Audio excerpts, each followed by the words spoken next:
saksi peserta pemilu tidak boleh ketika duduk di TPS sebagai saksi kemudian memakai pakaian atribut peserta pemilu atau yang menandakan, mencirikan sebagai identitas dari peserta pemilu sendiri. Itu sebagai bagian dari larangan. Saya kira itu dalam rangka untuk menciptakan bahwa betul pemilih ini murni sesuai nuraninya dan tidak rasa intimidasi dan sebagainya. Bung Apan, kita tahan terlebih dahulu, kita lihat bagaimana proses pencoblosan dari Profesor Mahfud MD di Sleman, Yogyakarta, tempat beliau menyalurkan suaranya pada hari ini. Iya. Ya, ini untuk kertas suara baru saja diambil ya. Keluar dari segelnya begitu ya, dari amplopnya ya, ditunjukkan kepada petugas dan warga yang ada di sana. Calon wakil presiden dari Partai Perindo nomor urut 3. Kertas suara calon presiden dan wakil presiden. Bukti ya, masih bersih, masih tidak ada yang rusak. Ya.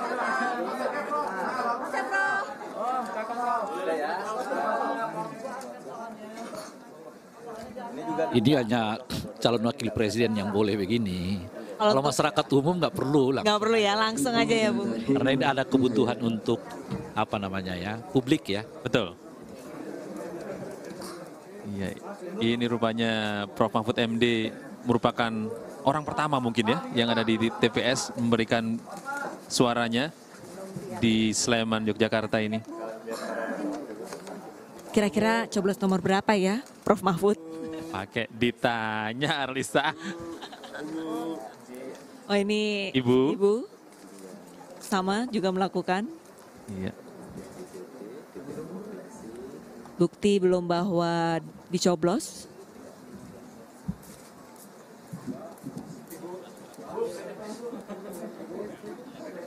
Bapak Raihan Akbar.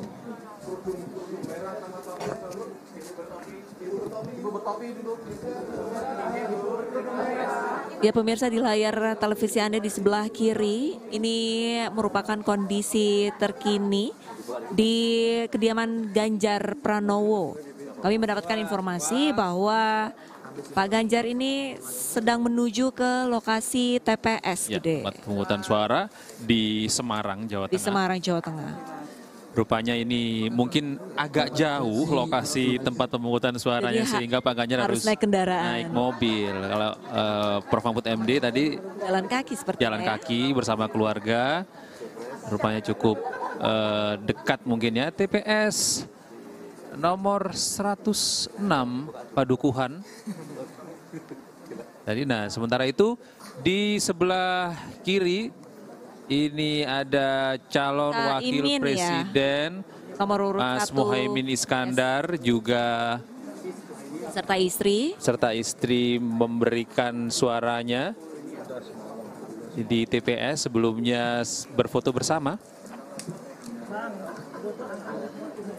Tapi ini sebelum coblos ya, kalau sudah coblos, ya, ntar fotonya dikasih nggak Pak ke Bansos?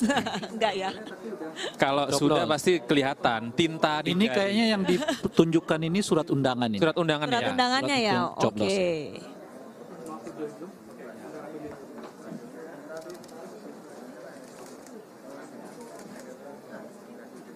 Prof. Mahfud ini sepertinya tengah membuka lebar surat-suara sekali. Ini kan DPR RI ya? Legislatif DPR ya.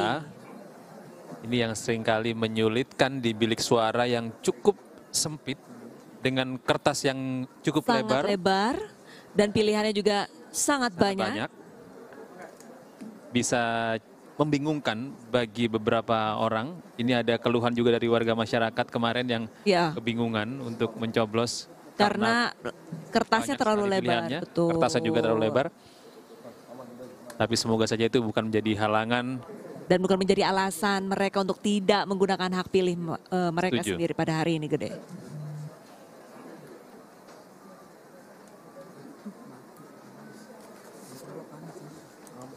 Oke, kita lanjutkan lagi dialognya mungkin ke Mas Gun-Gun mungkin ya? Mas Gun-Gun lagi. Mas Gun-Gun sebenarnya dari kita lihat elektabilitas para capres-cawapres jelang hari H ini juga kan masih dinamis ya. Apakah apakah nantinya dari elektabilitas dari lembaga survei itu bisa dikatakan akan sama dengan nanti hasil quick count pada hari ini? Ya, kalau bicara elektabilitas dengan quick count kan dua hal yang berbeda ya. Kalau elektabilitas survei-survei persepsi pra hari H itu memprediksi. Kalau quick count sebenarnya kan basisnya adalah suara yang sudah ada dan dihitung cepat berdasarkan sampling. Saya melihat ya tidak mungkin tidak persis sama ya, meskipun apakah sesuai dengan margin of error-nya atau tidak. Itu yang kemudian jadi pertaruhan banyak lembaga survei. Kalau misalnya lembaga survei itu mengalami kesalahan yang sebut aja persentasenya gapnya terlalu jauh, itu menunjukkan kredibilitas lembaga survei yang bersangkutan itu tanda tanya tuh. Begini, peneliti itu boleh salah, tapi dia tidak boleh bohong. Ya. Kan intinya itu. Kalau peneliti sudah berbohong dengan produk hasil surveinya karena misalnya mekanisme non akademik, sebut aja misalnya karena dibayar untuk kemudian sebut aja mengeluarkan data tertentu, nah di situ problemnya. Jadi begini, satu pendekatan ilmiah itu kan sebenarnya bisa diverifikasi oleh riset yang sama, oleh lembaga yang sama dengan model responden di tempat atau di lokasi-lokasi yang sama, itu namanya longitudinal, ya kan? Itu bisa diuji dari misalnya survei bulan X, Y, Z begitu ya. Itu apakah kemudian naik atau misalnya menurun gitu Arlista, atau diverifikasi oleh lembaga yang lain. Nah sekarang pertanyaan Arlista tuh menarik karena ini sekarang sudah akan memasuki satu tahapan penting pasca pencoblosan itu adalah penghitungan, dan tentu juga iNews ya seperti kita di sini nanti akan ada quick count ya. Nah proses quick count itu sekali lagi adalah tidak kemudian simpulannya dia pasti pemenang, tetapi sifatnya sementara, pemenang sementara berdasarkan quick count. Itu juga penting dikasih tahu ke halayak.